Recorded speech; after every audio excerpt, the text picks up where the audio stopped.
Hola, ¿cómo están? Mi nombre es Juan Urbina y la presentación de hoy tiene que ver con los contenidos teóricos de Cerebelo.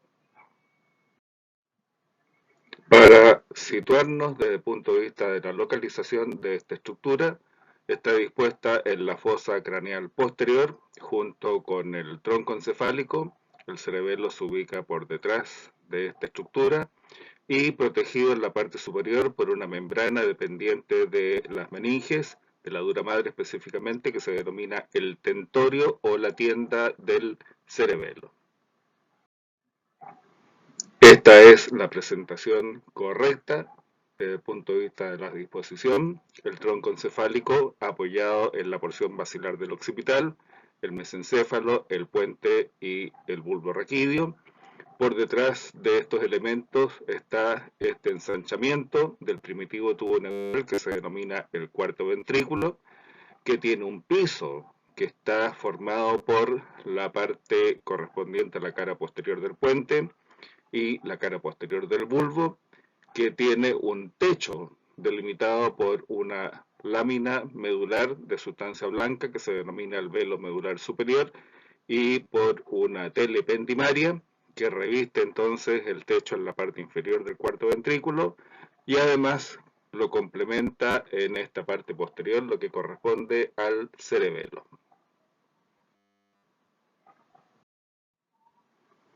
Desde el punto de vista funcional, el cerebelo es una estructura embriológica que se origina por dorsal al surco limitante y como todo lo que esté presente a lo largo del tubo neural, los elementos que tienen un origen por detrás del surco limitante solamente contienen neuronas de tipo sensitivo.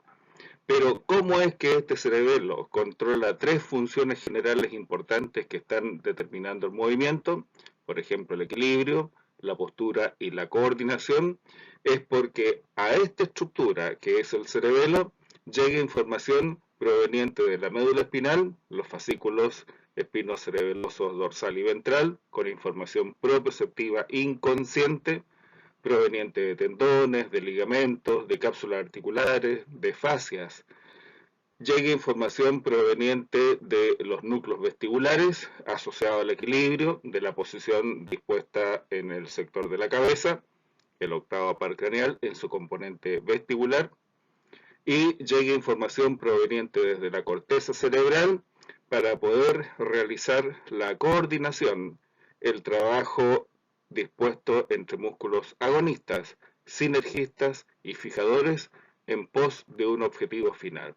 Toda esta información se reúne a través del cerebelo y este lo que hace es establecer recursos que modulen el equilibrio, modulen la postura y modulen la coordinación, pero como es un elemento que solamente contiene neuronas sensitivas, él lo tiene que enviar de vuelta a las respectivas estructuras que habían enviado eferencias hacia el cerebelo para que estas estructuras sean las capaces de poder modificar actos que tienen que ver con situaciones motoras, de equilibrio, de postura y de coordinación. No hay ninguna vía que salga del cerebelo dispuesta hacia un objetivo final que tenga que ver con movimientos.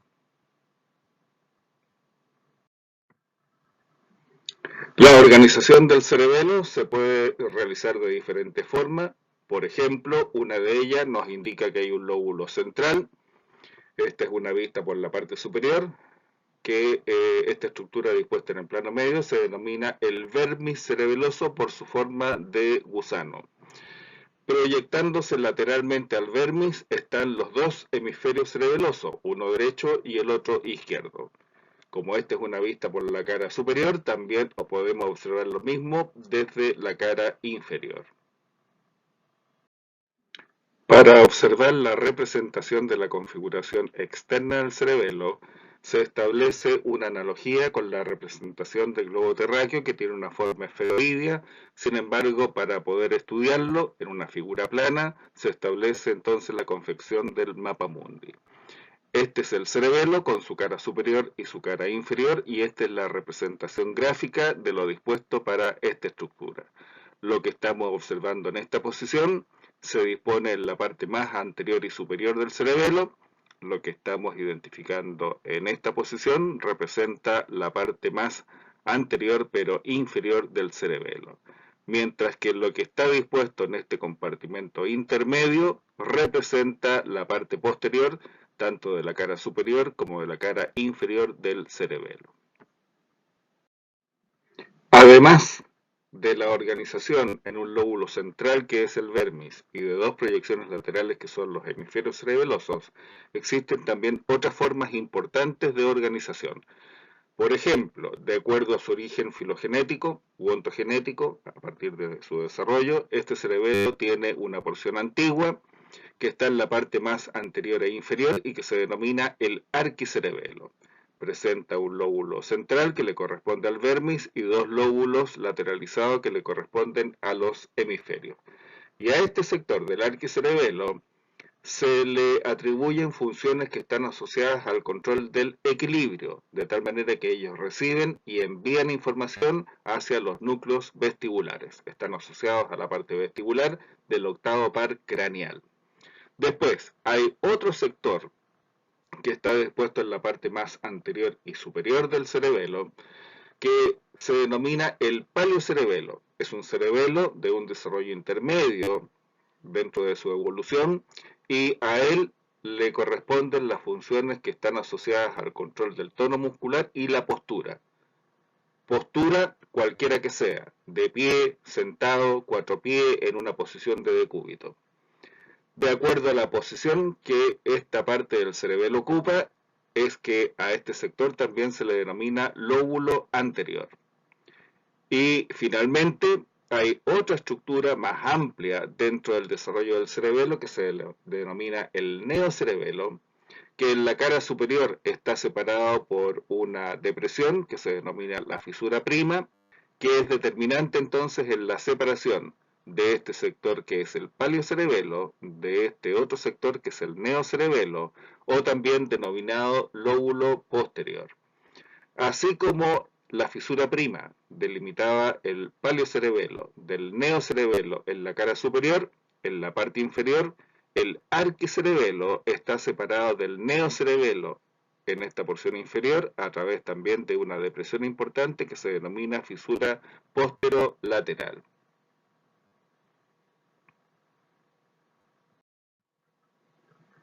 Y aquí están descritas nuevas depresiones que establecen nuevas divisiones más pequeñas pero importantes en la estructura de la configuración externa del cerebelo y que le corresponden tanto a lóbulos del vermis como le corresponden también a lóbulos del cerebelo. Vamos a comenzar con lo más primitivo que es el arquicerebelo. La posición central que le corresponde a un lóbulo del vermis cerebeloso recibe el nombre de nódulo, mientras que las proyecciones laterales correspondientes a los hemisferios se denominan flóculos. Y es posible hablar también, como sinónimo de arquicerebelo, del concepto de lóbulo flóculo nodular para referirse entonces a todo que tenga que ver con el equilibrio. Después, en el lóbulo anterior, que está por ventral a la fisura prima, comenzamos con una posición muy pequeña que corresponde a un lóbulo del vermis, el más ventral de todos, por la parte superior, que se denomina língula. Inmediatamente hacia la parte posterior de la língula viene un lóbulo que se denomina central, y como una proyección lateral del lóbulo central, correspondiente a los hemisferios, las alas del lóbulo central. Por detrás del lóbulo central viene un sector que es la parte más alta del cerebelo, lo que está en la cúspide de la cara superior del cerebelo, que se denomina culmen, y proyectado lateralmente un lóbulo de los hemisferios cerebelosos que se denomina lóbulo cuadrangular. Inmediatamente por detrás del culmen viene otro lóbulo de lo que corresponde al neocerebelo, que se denomina el declive. Ya comienza a deprimirse desde la posición más alta que es el culmen hacia una posición posterior que es el declive, y proyectado lateralmente un lóbulo del hemisferio que se denomina simple o simplex. Inmediatamente previo a la fisura que divide la cara superior de la cara inferior, que se denomina la fisura horizontal, hay un pequeño lóbulo que se denomina folium y proyectado lateralmente dos lóbulos, uno a la derecha y el otro a la izquierda de los hemisferios cerebelosos, que se denomina lóbulo semilunar superior. Hasta ahí llega la cara superior del cerebelo. Después, la fisura horizontal, ya lo habíamos dicho, separa, establece una división de la cara superior con la cara inferior del cerebelo, y el primer lóbulo del vermis que nos aparece en la cara inferior corresponde a un pequeño lóbulo que se denomina el túber. Y una prolongación lateral del neocerebelo, pero esta vez comenzando en la cara inferior, que se denomina lóbulo semilunar inferior. Hacia la parte anterior de lo que corresponde al túber, por esta cara inferior, hay un lóbulo que se denomina la pirámide, y lateralmente a la pirámide hay un lóbulo que se denomina digástrico o biventral, porque existe una separación entre el interior de esta estructura. Y después, el último de los lóbulos del vermis correspondientes al neocerebelo es una estructura que se denomina la úvula, porque se le ha comparado a estructuras dispuestas en la orofaringe, la úvula, y quien está a los lados de la úvula, en la orofaringe, corresponden a las tonsilas o las amígdalas, de tal manera que el lóbulo que le corresponde a los hemisferios y que es lateral a la úvula, corresponde entonces a la tonsila, pero cerebelosa. Y después ya habíamos descrito lo que correspondía al arquicerebelo o lóbulo flóculo nodular. Tres fisuras entonces importantes: la fisura prima, porque establece la separación de lo que es el lóbulo anterior o paliocerebelo, de lo que está dispuesto hacia la parte posterior, que es el neocerebelo o lóbulo posterior. La fisura posterolateral, porque establece una separación del neocerebelo con el arquicerebelo, y una fisura horizontal o transversal, porque a nivel del neocerebelo lo cursa en todo su recorrido periférico y lo divide en una cara superior de lo que corresponde a otra cara inferior. Este es un corte sagital del cerebelo, en donde podemos apreciar lo que habíamos descrito: el velo medular superior, que es parte del techo del cuarto ventrículo, no del cerebelo, del techo del cuarto ventrículo. Después viene el lóbulo central, después viene el culmen, el declive, el folium, que aquí no está descrito, no está denominado. Después viene el túber, que ya representa la cara inferior, la pirámide, la úvula y el nódulo correspondiente al arquicerebelo. Y se alcanzan a apreciar algunos lóbulos correspondientes a los hemisferios cerebelosos: el lóbulo semilunar superior, lo que corresponde al lóbulo biventral o digástrico, y a las tonsilas o amígdalas, que siempre son laterales a la úvula.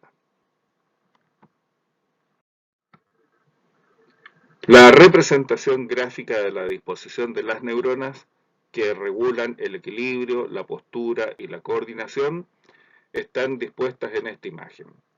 El homúnculo es la representación de una figura humana que nos recuerda cuáles son espacialmente la localización de los cuerpos de las neuronas que controlan cada uno de estos elementos funcionales.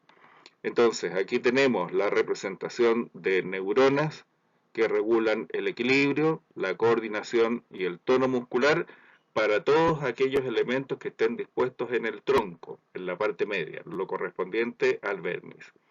Y las representaciones gráficas que nos ilustran la posición de los miembros están dispuestas a nivel de los hemisferios cerebelosos, tanto para el equilibrio como para la coordinación, como para el control de la postura. Esto es simplemente un recuerdo que nos entrega la posición en donde mayoritariamente están dispuestas las neuronas que regulan el equilibrio, la coordinación o la postura. Y es un hecho, por ejemplo, si nosotros estamos analizando lo que corresponde al arquicerebelo, que cuando hay una lesión del nódulo, la persona pierde el equilibrio, pero en un sentido anterior y posterior, músculos de tronco. Pero cuando las personas tienen una lesión de flóculo, ya sea el derecho o el izquierdo, pierden el equilibrio en un sentido de lateralidad, O se caen hacia el lado derecho o se caen hacia el lado izquierdo, o tienen problemas de coordinación en el lado derecho o en el lado izquierdo, o tienen problemas de postura en el lado derecho o en el lado izquierdo. Es simplemente una ayuda para poder entender el funcionamiento general del cerebelo. Si nosotros ahora nos vamos a la configuración interna del cerebelo, vamos a tener que describir dónde está la sustancia gris y dónde está la sustancia blanca. Entonces, desde la parte superficial hasta la parte profunda, lo primero que tenemos es un manto de sustancia gris que se denomina córtex o corteza cerebelosa. Esta corteza cerebelosa se organiza en tres capas, lo vuelvo a repetir, de superficial a profundo. En la capa superficial fundamentalmente hay neuronas que tienen formas de cestas o canastas y neuronas que tienen formas estrelladas. Después, la segunda capa, que es la capa de células más grandes dispuestas a nivel del cerebelo, que son las células de Purkinje, que tienen una forma aproximadamente piriforme, son las únicas que tienen la posibilidad de recibir información y una vez que la reciben, lo que hacen es sacar la información del cerebelo. De las tres capas dispuestas a nivel de la corteza cerebelosa, la capa de células de Purkinje, que es la más grande, es la única que funcionalmente puede sacar información del cerebelo. Y finalmente, en la capa más profunda, están las más pequeñas de todas las neuronas dispuestas a nivel de la corteza cerebelosa y se denomina la capa de la granulosa, en donde hay células pequeñas que se denominan de tipo Golgi, tipo 1, tipo 2 o simplemente células de la granulosa. Una representación de células en cesta o estrelladas dispuestas en la capa molecular o en la más superficial. La más grande de todas las células es la célula de neuronas de Purkinje, está en la capa media, y finalmente en la capa profunda hay células de la granulosa, las más pequeñas de todo, y células de Golgi dispuestas en dos tipos. Estos son de la parte más profunda. Y a estas células llega información proveniente de fuera del cerebelo. Por ejemplo, aquí tenemos un tipo de fibra que se incorpora al cerebelo a través del pedúnculo cerebelar inferior y lo hace estableciendo sinapsis, contacto con la capa de células dispuesta en la parte más profunda, con la capa de células de la granulosa. También hay unas fibras, sustancia blanca, que se denominan fibras trepadoras. Estas eran las fibras musgosas, entran en la parte de la capa más profunda. Las fibras trepadoras se incorporan a la capa más superficial, a la capa de células moleculares, pero también se incorporan a las dendritas de las células de Purkinje para poder establecer entonces contacto con información que proviene desde fuera del cerebelo.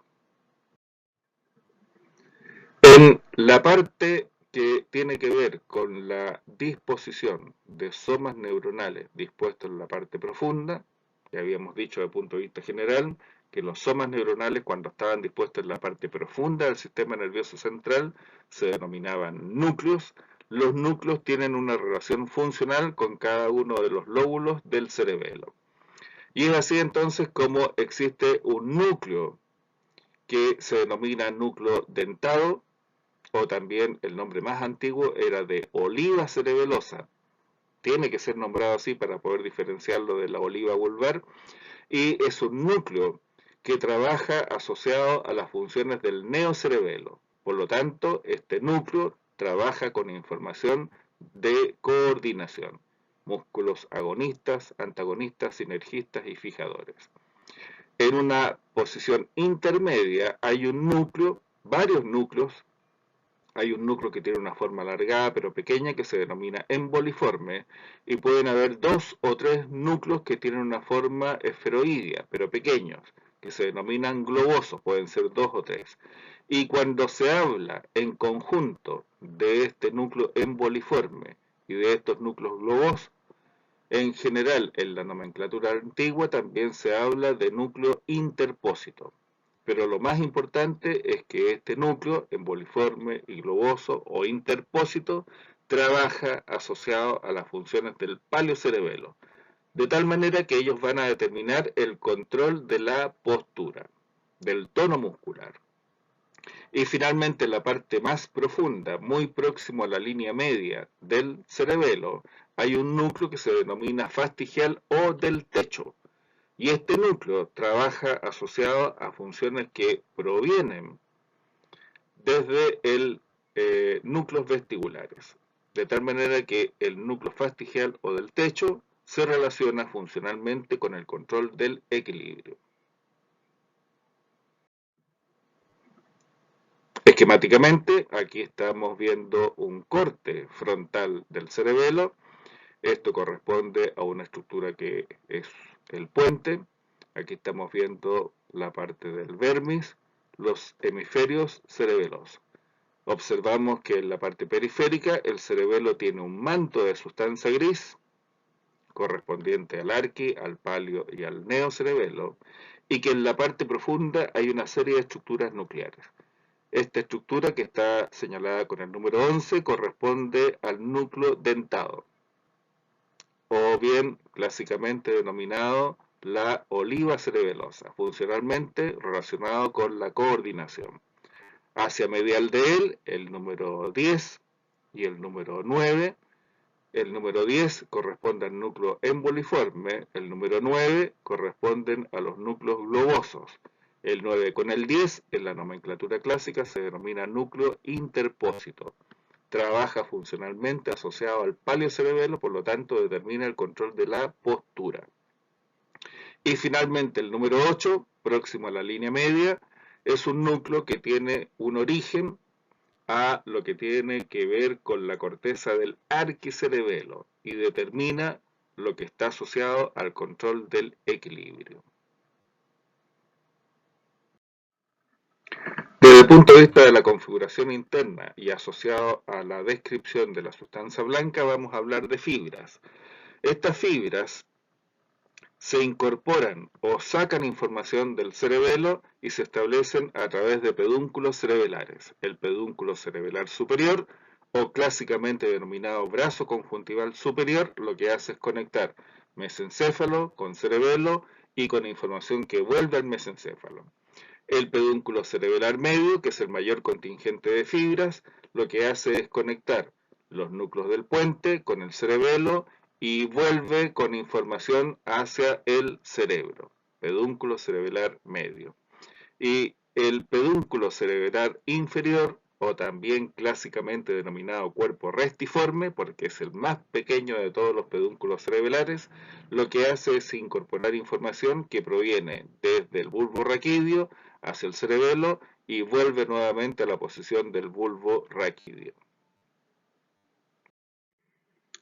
Y en conjunto con las fibras que constituyen los pedúnculos cerebelares superior, medio e inferior, conectando al cerebelo con el tronco encefálico, además existe la disposición de la sustancia blanca interior de este cerebelo, que queda encerrada entre la corteza cerebelosa y la disposición de los núcleos.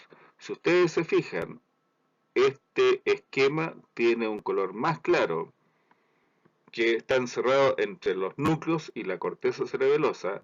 Esta estructura es sustancia blanca, que actualmente se le denomina el cuerpo medular, pero que clásicamente era denominado el árbol de la vida por los primeros estudiosos de la anatomía, fundamentalmente los griegos, en donde le atribuían funciones en donde se localizaba el asiento, el origen, la localización del alma.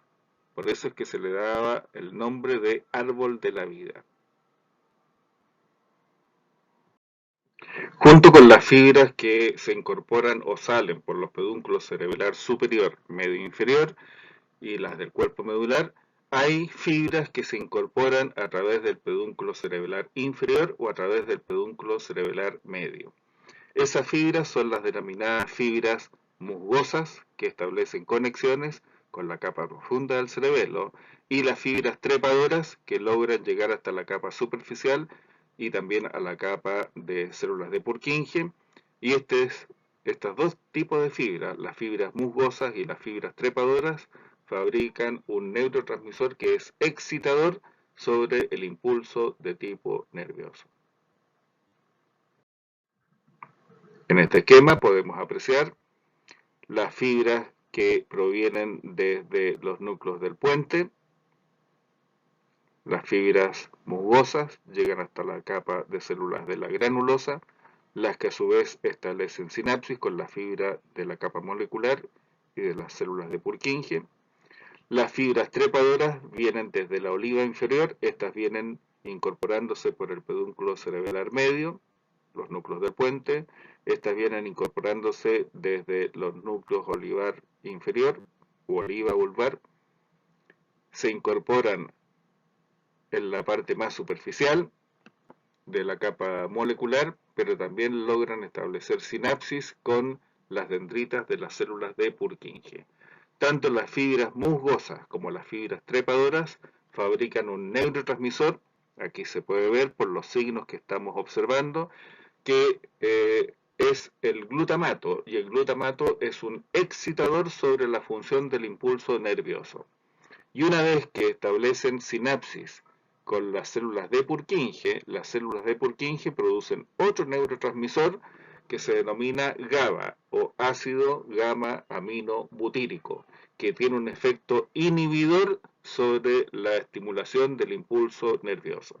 De esa manera entonces, entre el efecto excitador del glutamato y el efecto inhibidor del GABA, se establece un equilibrio para todo lo que tenga que ver con la relación de funciones asociadas al equilibrio, al control de la postura y a la coordinación muscular. Las aferencias cerebelosas, que se integran a través de los pedúnculos cerebelosos superior, medio e inferior, llegan a través de información que se inicia a nivel de la corteza del cerebro, la corteza motora primaria, o bien vienen de los núcleos del puente, núcleos motores involuntarios, extrapiramidales o reflejos, oliva vulvar u oliva inferior, para diferenciarla de la oliva superior. También tiene que ver con actos motores de tipo reflejo, extrapiramidales o involuntarios. Los núcleos que tienen que ver a la función de tipo equilibrio, núcleos vestibulares, tienen que integrarse al sector del cerebelo. Si proviene de la corteza y del puente, información de coordinación. Si proviene de la médula espinal o del olivo inferior, son asociados al control del tono muscular. Y si proviene de los núcleos vestibulares, se integran a la función que determina el equilibrio. Este esquema nos indica las aferencias que pueden llegar al cerebelo. Estas pueden provenir desde el sector más antiguo, arquicerebelo, información proveniente de los núcleos vestibulares, llega a la corteza cerebelosa. Información que proviene de los receptores articulares, órganos tendinosos, ligamentos, cápsulas y fascias, ya sea a través de los fascículos espinocerebelosos o de la oliva inferior, se encargan de controlar el tono muscular y la postura. Propriocepción inconsciente. También se tiene que integrar a la corteza cerebelosa. Y finalmente, de la información motora proveniente de la corteza frontal, mayoritariamente, y enviando su información a los núcleos del puente, son capaces de llegar también a la corteza cerebelosa.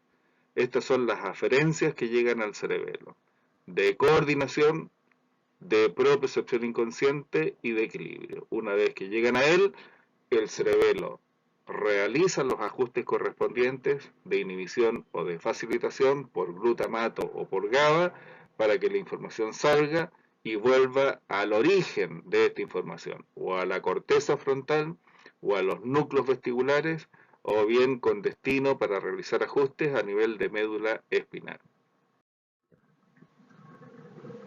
Lo mismo, pero otro esquema, núcleos vestibulares, arquicerebelo, de la oliva vulvar y de los fascículos espinocerebeloso ventral y dorsal, información proprioceptiva inconsciente, y mayoritariamente de la corteza motora dispuesta en el lóbulo frontal, con pequeños aportes dispuestos en la corteza parietal, se establecen coordinaciones con los núcleos del puente para poder llegar a la corteza cerebelosa correspondiente, al arquicerebelo, al paliocerebelo o al neocerebelo. En esta imagen hay que hacer el recorrido de algo que vamos a ver en la integración final de esta asignatura. Tenemos el cuerpo de la neurona dispuesto en la corteza motora frontal con aportes de la parietal. El axón de esta neurona desciende por el tronco encefálico, establece sinapsis en los núcleos del puente y se integra al neocerebelo, lo que corresponde a los fascículos espinocerebeloso ventral y dorsal, además del núcleo olivar de la médula oblonga, se integran a un sector que se asocia a la función del control del tono muscular y de la postura, paliocerebelo. Y finalmente, la información que reciben los núcleos vestibulares en relación a la posición de la cabeza y el cuello en el espacio, también envía la información, pero hacia otro sector del cerebelo, que es el arquicerebelo, ajustes de equilibrio. De la misma manera como habíamos descrito inicialmente que había un lóbulo, flóculo nodular o arquicerebelo, que había un lóbulo anterior o paliocerebelo y había un lóbulo posterior o neocerebelo, también asociado a la aferencia que ellos reciben, el sector del lóbulo flóculo nodular o arquicerebelo también se le puede denominar vestíbulo cerebelo. De ahí proviene la información para esta parte del cerebelo. El paliocerebelo o lóbulo anterior también es posible denominarlo espinocerebelo, porque fundamentalmente proviene de la médula espinal a través de los fascículos espinocerebeloso ventral y dorsal y de la oliva vulvar. Y el sector correspondiente al neocerebelo, que determina todo lo que está asociado a la coordinación, proviene desde el cerebro, haciendo ajustes en los núcleos del puente y llegando a este lóbulo posterior o neocerebelo. También por las aferencias es posible denominarlo cerebro-cerebelo o córtico-cerebelo. Una vez que llega la información a estos tres sectores del cerebelo, vestíbulo-cerebelo, espino-cerebelo o córtico-cerebelo, ahora las fibras tienen que salir. Hemos dicho inicialmente en la descripción de la sustancia gris que las únicas neuronas que sacan información desde el cerebelo es la capa de células de Purkinje, estableciendo sinapsis a nivel de los núcleos profundos, del arqui, del palio o del neocerebelo, o bien saliendo de manera directa. Entonces, cuando ellas salen, vuelven a realizar sinapsis, pero en un camino inverso. Desde el vestíbulo cerebelo, la información se saca y se integra a los núcleos vestigulares, y estos núcleos vestigulares van a ir hacia neuronas dispuestas a nivel de la médula espinal o asociadas a algunos pares craneales y que tienen que estar relacionadas con reacciones de tipo refleja, automática, para el restablecimiento del equilibrio. Ahora la información desde el arquicerebelo o lóbulo flóculo nodular se devuelve a los núcleos vestibulares para que ellos, a través de fascículos interconectados con pares craneales de la vía óculo-cefalogira o de la vía vestíbulo-espinal, desencadenen respuestas de tipo refleja para el mantenimiento del equilibrio. La información de tipo proprioceptiva inconsciente llega a los núcleos interpósitos o fastigiales. Aquí puede ser una información de tipo combinada al interpósito, que fundamentalmente está asociada a las funciones del paliocerebelo, el control de la propiocepción inconsciente, y el fastigial, que también está asociado al equilibrio, tienen que trabajar en un camino de vuelta hacia núcleos que estén dispuestas en el tronco encefálico para respuestas de tipo reflejas, de ajustes automáticos de los segmentos corporales. Y la información que provenía desde el cerebelo, que se integraba al neocerebelo, pasa por el núcleo dentado con un origen en relación al neocerebelo y vuelve de una u otra forma a la corteza o motora o premotora del cerebro para una vez que la información ya está ajustada en términos de inhibición o de facilitación, pueda salir hacia su destino final, a núcleos motores de pares craneales o a información dispuesta para llegar a las astas anteriores de la médula espinal.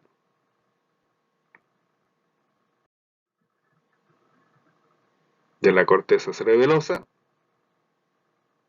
del neocerebelo, llega al núcleo dentado, sale por el pedúnculo cerebelar superior, llega al tálamo y vuelve a la corteza cerebral. Esto lo vamos a ver una vez más, lo vuelvo a repetir en el capítulo final. Pero el cerebelo no es capaz de actuar de manera directa en un acto motor final. Él tiene que devolver la información hacia quien se la envió. Una vez que la información nosotros la habíamos hecho llegar, ahora desde el neocerebelo y pasando por el pedúnculo cerebral superior, establece sinapsis en algunas formaciones nucleares del tálamo y vuelve a la corteza cerebral para ya finalmente salir con un acto motor fino en términos de movimiento. Esto pertenece al capítulo final de la asignatura de neuroanatomía. Estamos hablando de vías. Solamente una representación gráfica para cómo es que la información motora que tiene que llegar al cerebelo para poder realizar ajustes de movimiento, finalmente tiene que devolverse a la corteza motora para poder salir hacia su destino final. Acá hay un camino iniciado en neuronas de la corteza motora que establece relaciones con núcleos del puente, llega al neocerebelo, del neocerebelo pasa la información en los núcleos profundos del cerebelo, el núcleo dentado, establece sinapsis con el núcleo rojo, del núcleo rojo pasa a un núcleo del tálamo, a uno de tantos núcleos del tálamo y finalmente ya la información llega ajustada, coordinada a la corteza motora para su destino final. Y hay varias vías involucradas ahora que no es del caso profundizarla. Otra ilustración de cómo las aferencias y eferencias integradas en el pedúnculo cerebral superior, en el medio o el inferior, entran o salen para poder llegar a los distintos lóbulos del cerebelo. Aquí estamos viendo, por ejemplo, en el pedúnculo cerebral superior, cómo se están integrando las fibras de la vía espinocerebeloso ventral, entra por el correspondiente pedúnculo cerebral superior,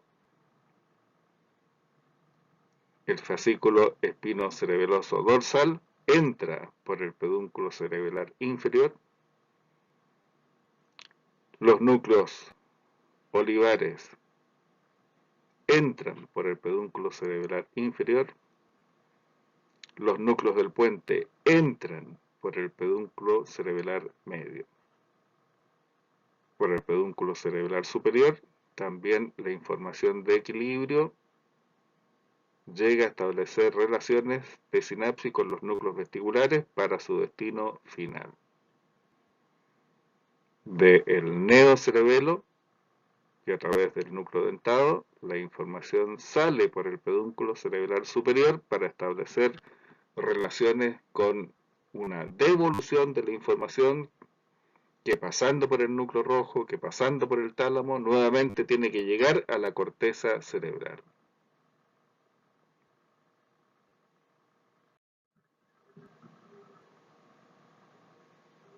Una integración de las aferencias y eferencias.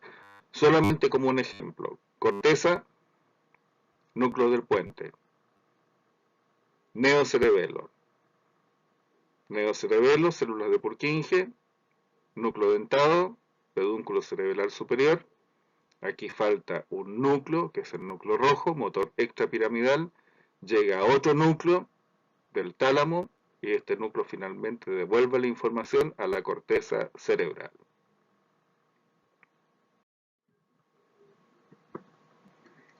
Los núcleos vestibulares, con información de tipo sensitiva, cambio de posición de la cabeza, manda la información hacia el arquicerebelo. El arquicerebelo y a través del núcleo profundo, que es el núcleo fastigial o del techo, asociado a el arquicerebelo, al equilibrio, saca la información para establecer sinapsis con uno de los 4 núcleos vestibulares. Esta vez tiene que ver con un núcleo vestibular de acción motora, para poder descargar sobre algunas neuronas del asta anterior de la médula espinal. Respuestas de enderezamiento, de tipo reflejas.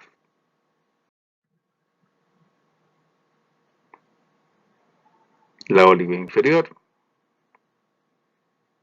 manda información a la corteza del cerebelo, las células de Purkinje, a los núcleos globoso y emboliforme o interpósito si es el conjunto. La información se conecta con el núcleo rojo y el núcleo rojo ahora va a formar un conjunto de fibras que va a formar un fascículo que se denomina rubro espinal. Respuestas de equilibrio, respuesta de tipo refleja, de enderezamiento. Pero para músculos que son del tipo flexores. El vestíbulo espinal para respuestas refleja de músculos extensores.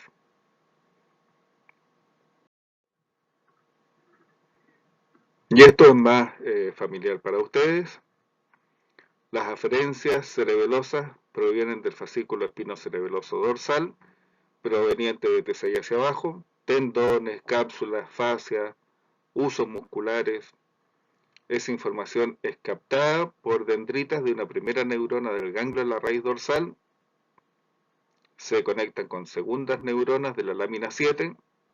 Esta neurona de la lámina 7 para el fascículo espinocerebeloso dorsal no se cruza, sigue por el cordón lateral del mismo lado del estímulo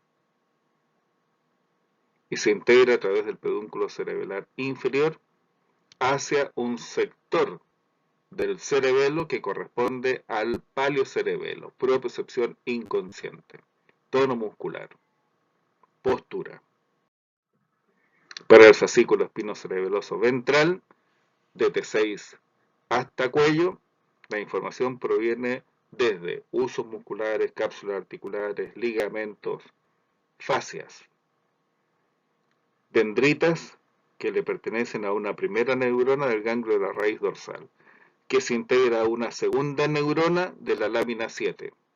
Que esta neurona cruza la información en ese mismo segmento y viaja a través del fascículo espinocerebeloso ventral, en el cordón lateral contrario, en la parte más anterior. Sube por el tronco encefálico y se integra al cerebelo a través del pedúnculo cerebelar superior. ¿A qué parte del cerebelo? Al paliocerebelo, al lóbulo anterior. A partir de ahí se producen respuestas reflejas que se tienen que conectar con núcleos subcorticales que provoquen entonces respuestas que tengan que ver con el control de la postura. Ahora, desde el punto de vista de la irrigación de la fosa craneal posterior para tronco y cerebelo, tenemos que remitirnos a lo que está ocurriendo con las arterias vertebrales. Las arterias vertebrales, una vez que llegan a la posición más alta entre atlas y occipital, se van hacia la línea media, se fusionan y forman la arteria terminal, que es la arteria basilar. Pero antes de penetrar, las arterias vertebrales derecha e izquierda emiten una serie de colaterales. La arteria espinal anterior, que es una fusión, una anastomosis de la arteria vertebral derecha con la arteria vertebral izquierda, desciende por la fisura media anterior de la médula espinal. Y hacia la parte posterior de la médula espinal hay 2 arterias que de manera independiente descienden por el surco posterolateral, derecho e izquierdo. Esas son las arterias espinales posteriores. Sin embargo, antes de formar lo que corresponde a la arteria terminal de las vertebrales, que es la arteria basilar, la número 10 está representando una arteria colateral que se denomina arteria cerebelar inferior, posterior. Esta es la arteria basilar, estas son las arterias vertebrales, esta es la arteria espinal anterior. Pero hay una arteria que es la que se forma para poder irrigar el sector del cerebelo por su cara inferior, pero en el sector más posterior. Esa nace como una colateral de las arterias vertebrales y se denomina arteria cerebelosa inferior y posterior. Después, si esta es la arteria basilar, hay una arteria que se forma como una primera colateral de la arteria basilar y se denomina arteria cerebelosa inferior pero anterior. Si esta era la arteria cerebelosa inferior posterior, esta es la arteria cerebelosa inferior pero anterior. También está dispuesta para la cara inferior, pero en un sector que le corresponde al arquicerebelo. En cambio, la arteria cerebelosa inferior pero posterior es un sector que le corresponde al neocerebelo de la cara inferior. Y antes de terminar, la arteria basilar emite otra colateral en su trayecto final que se denomina arteria cerebelosa superior. Esa arteria cerebelosa superior está dispuesta para irrigar toda la cara superior del cerebelo, tanto todo lo que le corresponde al paliocerebelo o lóbulo anterior, la determinación de la postura, como para la cara superior del lóbulo posterior, del neocerebelo. Representada con tres colores, amarillo, verde y rojo, las tres arterias cerebelosas de color amarillo, y naciendo de las arterias vertebrales derecha e izquierda está representado el territorio de la arteria cerebelosa inferior pero posterior, cara inferior del neocerebelo. Representada de color verde, una arteria que nace como una colateral al comienzo de la arteria basilar y que está dirigida hacia el sector del arquicerebelo. Esa es la arteria inferior pero anterior, arquicerebelo. Y finalmente, naciendo como una colateral de la arteria basilar, la que está representada de color rojo, es la arteria cerebelosa superior, que irriga al paliocerebelo o lóbulo anterior y a la cara superior del neocerebelo.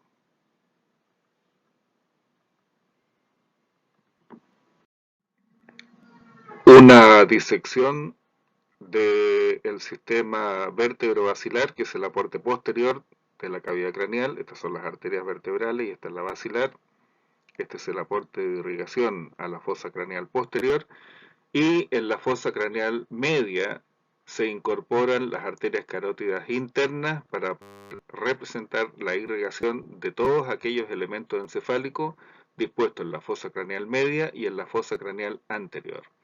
Entonces vamos a hablar del sistema vértebro-basilar, que está representado por las arterias vertebrales.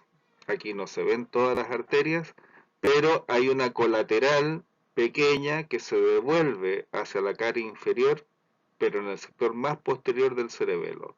Esta arteria que están haciendo ahí corresponde a la arteria cerebelosa inferior pero posterior. Neocerebelo, pero en su cara inferior. Esta es la arteria basilar, que tiene una primera colateral que se devuelve hacia la posición del arquicerebelo, lóbulo y flóculo. Esta arteria se denomina arteria cerebelosa inferior pero anterior. Su oclusión, su alteración fundamentalmente se va a manifestar en problemas de equilibrio. Después vienen unas arterias pequeñas y colaterales que rodean el puente.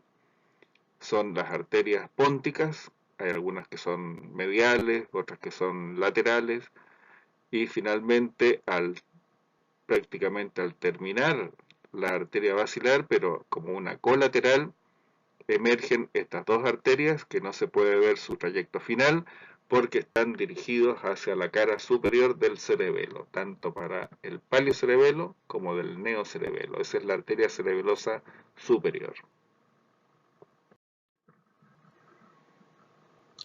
Una disección con plastinación, arterias vertebrales derecha e izquierda, la fusión, la arteria espinal anterior, la número 7 corresponde a la arteria cerebelosa inferior pero posterior, la arteria que está señalizada aquí con el número 4 corresponde a la arteria cerebelosa anterior pero inferior para el arquicerebelo o lóbulo flóculo nodular, la arteria basilar, que antes de terminar emite estas dos arterias colaterales que se denominan arterias cerebelosas superiores. La arteria terminal de la arteria basilar es la número 1, que se dirige hacia el cerebro por la cara inferior y hacia la parte posterior, que se denomina arteria cerebral posterior. Desde el punto de vista de las venas, existe una gran cantidad de variantes en términos de vena que no nos interesa saber mucho cuál es su recorrido y territorio, porque es una red de drenaje venoso dispuesto en este sector. Por ejemplo, si ustedes se fijan en la número 9, corresponden a las arterias pónticas anteriores. La número 1 corresponde a las venas pónticas transversas.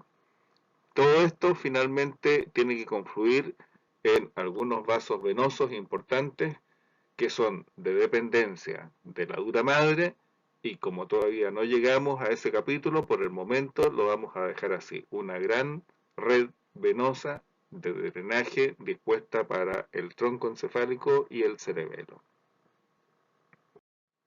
Como esto es una asignatura orientada hacia la clínica, vamos a mencionar algunos aspectos, pero que tienen importancia neuroanatómica. La estructura correspondiente al arquicerebelo se asocia a la información que proviene de los núcleos vestibulares, por eso también es posible denominarle vestíbulo cerebelo. Su función, de manera resumida, tiene que ver con información vestibular que determina ajustes asociados al equilibrio, sea este estático o sea este dinámico. Si estamos sentados, si estamos de pie, si estamos acostados, es un equilibrio de tipo estático. Si estamos corriendo, si estamos saltando, si estamos caminando, es un equilibrio de tipo dinámico. Las alteraciones funcionales asociadas a síndromes cerebelosos que tienen que ver con el arquicerebelo se asocian a unos signos, como por ejemplo el nixtagmus, que es un movimiento oscilatorio de los globos oculares.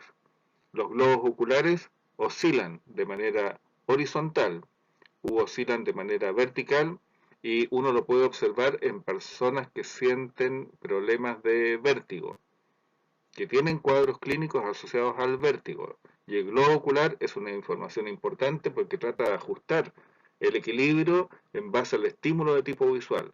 Pero como lo pierde rápidamente, los globos oculares se comienzan a desplazar de manera rítmica. Y producen también una pérdida de equilibrio desde el punto de vista estático. Si yo estoy sentado, si yo estoy en 4 pies, si yo estoy de pie, comienzo con problemas de oscilaciones en el sentido anterior o posterior, o en el sentido de la lateralidad izquierda o derecha, en cualquier posición. Eso se denomina, desde el punto de vista clínico, astasia. Es una pérdida del equilibrio, pero estático. Sin embargo, la abasia es una pérdida de equilibrio de tipo dinámico.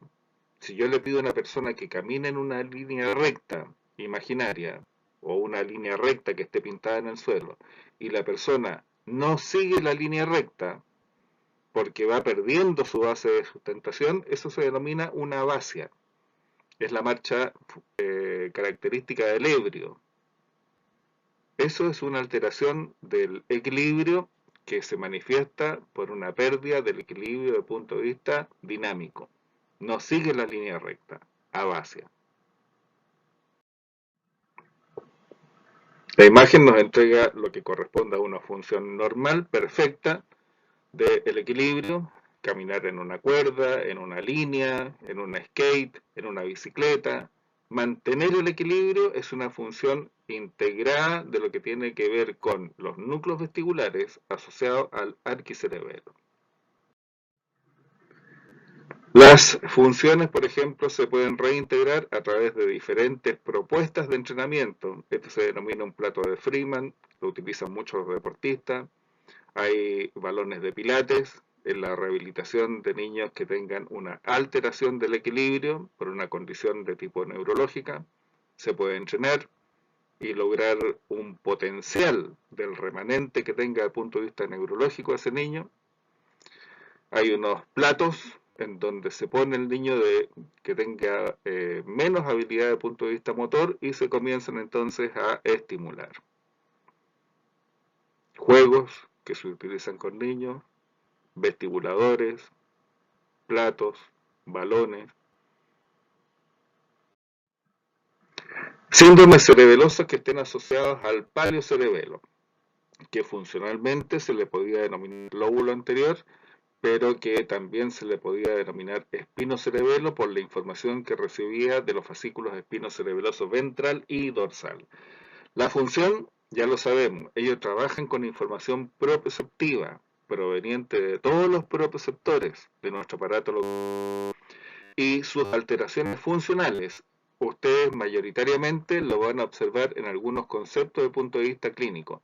Las distonías, que son fluctuaciones del tono muscular, que pueden ser hipertonía, que pueden ser hipotonía, que pueden ser espasticidad, que pueden ser rigidez de los diferentes músculos del cuerpo y que alteran la normal postura de los individuos.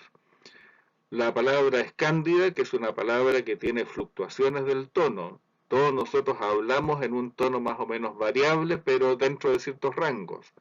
Y se tienen que recordar, por ejemplo, la palabra que utilizan los payasos cuando ellos están representando una actuación. La palabra que utilizan los payasos es un tono que es característico de una palabra escándida. La palabra escándida mantiene un tono, pero de repente se arranca hacia tonos altos o se arranca hacia tonos bajos. Eso es por un problema de tono muscular que afecta a los músculos intrínsecos de la laringe. La postura, cuando nosotros vamos llegando a una fiesta, llegamos con una muy buena postura, muy verticalizada. En la medida que van avanzando las ingestas de alcohol o de otras sustancias, nuestra postura cada vez va bajando, tratando que nuestro centro de gravedad vaya cayendo dentro de una gran base de sustentación. Y cuando ya la ingesta de sustancias es máxima, la base de sustentación tiene que ser muy amplia, porque si no, vamos a perder nuestra compostura.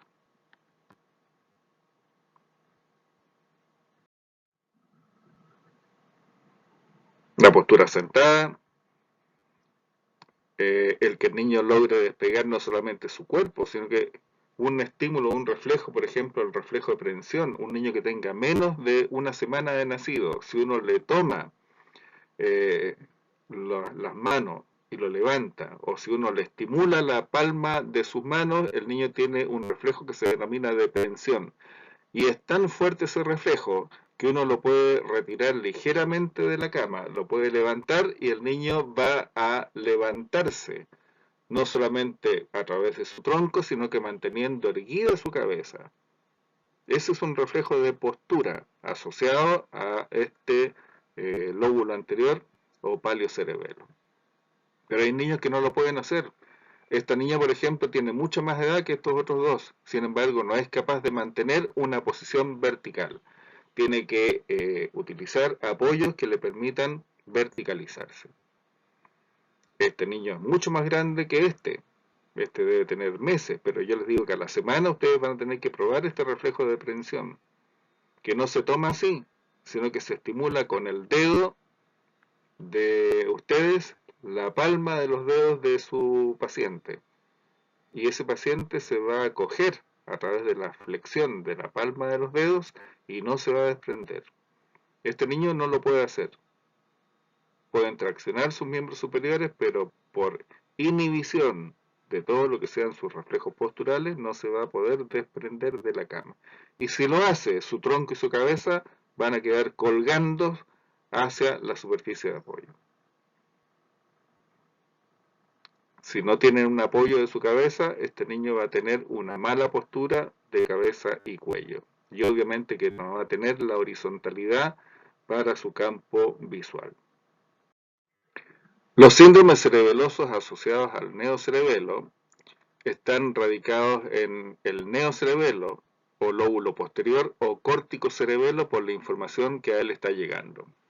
Sus funciones están determinadas por la coordinación fina y gruesa de los diferentes grupos musculares y están asociadas al control de la musculatura de pares craneales, de movimientos voluntarios, la musculatura de la lengua, la musculatura intrínseca de la laringe para la fonación, el movimiento de los globos oculares, el movimiento de los músculos de la expresión, de los músculos de la masticación, músculos de tronco, músculos de miembros superiores e inferiores. Todo tiene que estar trabajando de manera coordinada en pos de un objetivo final. Y las alteraciones desde el punto de vista clínico se manifiestan como ataxias, que es sinónimo de incoordinación, para poder hablar, para poder mirar, para poder expresarse gestualmente, para caminar, correr, saltar. Hay una incoordinación. Hay una alteración del cálculo del tiempo y la distancia para poder tomar objetos, para decir cosas, para mirar cosas. Si usted es un tenista y quiere hacer un saque de tenis, lo primero que tiene que hacer es mirar su cancha contraria. Tiene que levantar la pelota y cuando la pelota vaya cayendo tiene que golpearla y tratar de coordinar en tiempo y distancia para que caiga en el cuadrante contralateral. Eso es metría. La alteración de eso es una dismetría. Cuando uno va a la fiesta y comienza a tomar alcohol, después de 2 o 3 vasos de alcohol, uno comienza a botar los vasos, a botar las botellas. Uno pierde la relación de tiempo y espacio. Ya no va tan coordinado en el ritmo de la salsa, del rock o de lo que sea. Al principio sí, pero después de la ingesta de alcohol, de medicamentos o de algunas drogas, las personas comienzan a tener alteraciones de estos cálculos de tiempo y distancia. La diadococinesia, que es la incapacidad de realizar movimientos simultáneos y alternados. Cuando usted le pide a un paciente algunas pruebas para poder realizar adiadococinesia, usted le va a pedir que muestre las palmas de su mano, que las gire en el sentido contrario, que haga supinación, que haga pronación, con una mano. Pero después le va a pedir que agregue la otra mano, ambas manos en supinación, ambas manos en pronación. Después, como una dificultad agregada a ese tipo de gesto, le va a pedir que mientras una mano vaya en supinación, la otra vaya en pronación y que vayan alternando. Eso se denomina diadococinesia. Si el paciente no lo puede hacer, es una adiadococinesia, es una incapacidad de realizar movimientos simultáneos y alternados. Una persona que esté en reposo no debiera tener temblor, pero si la persona trata de señalar algo, o trata de decir algo, o trata de expresarse desde el punto de vista facial en un gesto, y comienza a vibrar el grupo muscular, aparece el temblor, ese es un problema de tipo cerebeloso. Si la persona vuelve a su capacidad de reposo y no tiembla, ese es un problema cerebeloso. En cambio, van a haber otros pacientes con problemas neurológicos que van a estar temblando permanentemente. Eso ya no es un problema cerebeloso, es un problema de otro tipo. Puede ser un Parkinson, puede ser otra liberación de núcleos subcorticales. Las personas que tienen un síndrome cerebeloso asociado al neocerebelo van a tener un problema de temblor de intención al realizar el gesto. Al hablar, al mirar, al tomar algo, van a temblar. Pero si no hacen nada, no tiemblan. Y la disartria, que es, como dice ahí, la desarticulación de la palabra, separar las palabras. Nosotros tenemos que recordarnos cuando comenzamos a dar nuestras primeras lecturas de primero básico, segundo básico, hasta tercero básico, algunos incluso seguían con problemas de desarticulación de la palabra. Para poder leer este texto, por ejemplo, algunos decían fu, si, on, co, or, di, a, si, on. Eso es desarticular las palabras. Pero nosotros nos estábamos entrenando, ahora ya no hacemos eso. Por lo menos yo creo que la mayoría no lo hace. Algunos lo hacen por falta de práctica, pero nadie debiera hacerlo si lo ha repetido tantas veces. Un paciente con un problema de neocerebelo puede quedar con disartria, puede quedar hablando como entrecortado. Entonces, ahí tenemos un problema de neocerebelo. Este no está jugando tenis, sino que está jugando ping-pong, tenis de mesa, de manera perfecta. Esto es coordinación. Para no mirar las cuerdas, para mirar una pauta que tiene que señalar las pausas, los tonos, las notas musicales, esta persona está mirando la pauta, no está mirando sus dedos, pero sabe perfectamente qué cuerda está tocando, cuál es la intención. Y además de eso está fumando. Esto es coordinación.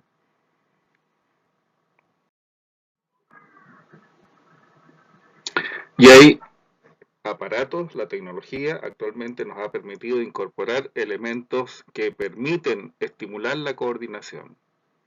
Los ejercicios con aparatos inalámbricos asociados a un joystick nos permiten simular gestos e incluso entrenamientos para poder perfeccionar lo que es el cálculo del tiempo, la distancia, la intención de contracción de los diferentes grupos musculares, una simulación. Cuando las personas no lo pueden hacer, aquí en Antofagasta ya hay un aparato de esto en el Instituto de Rehabilitación, un aparato computarizado, Locomat, que es un exoesqueleto en que si el individuo no puede caminar, no puede moverse voluntariamente, se le introduce en este exoesqueleto y se le simula un movimiento. Con el remanente que tenga en su sistema nervioso central, por primera vez va a estar recibiendo estímulos de una caminata, de un movimiento de brazos alternado con miembros inferiores. Juegos de desarrollo psicomotor que son muy importantes realizarlo dependiendo de la edad. Hay diferentes tipos de juegos con balones, con implementos de equilibrio, con tablas de desnivel, botear un balón. Al principio los balones no se sueltan del cuerpo, después comienzan con el boteo, se arrancan las pelotas, pero con el paso del tiempo se adquiere destreza en base a la coordinación. Pero aquí tenemos una persona adulta que tiene una marcha atáxica. No es una marcha lineal, armónica, es una marcha descoordinada. Pierde el sentido desde el punto de vista de los gestos que tienen que realizar distintos segmentos corporales en pos de un objetivo. Esta es una niña de corta edad, debe tener aproximadamente unos 5 años, que no es capaz de estabilizarse en la posición vertical y que tiene que apoyarse. El origen de los problemas de esta niña afectan a la médula oblonga, al bulbo raquídeo, pero como consecuencia del incremento del tumor, afectan lo que corresponde en una primera etapa a la parte más anterior e inferior del cerebelo, arquicerebelo.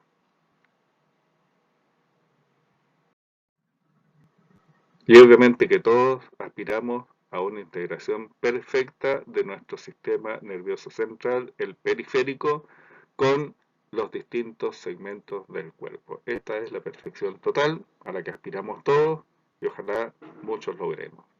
Esa es la clase que tiene que ver entonces con lo correspondiente al cerebelo. Arquicerebelo, paleocerebelo, neocerebelo. No hay ninguna de esas tres partes del cerebelo que trabaje disociada de otra. Todos trabajan de manera integrada para poder llevarnos al éxito desde el punto de vista de nuestra memoria motriz.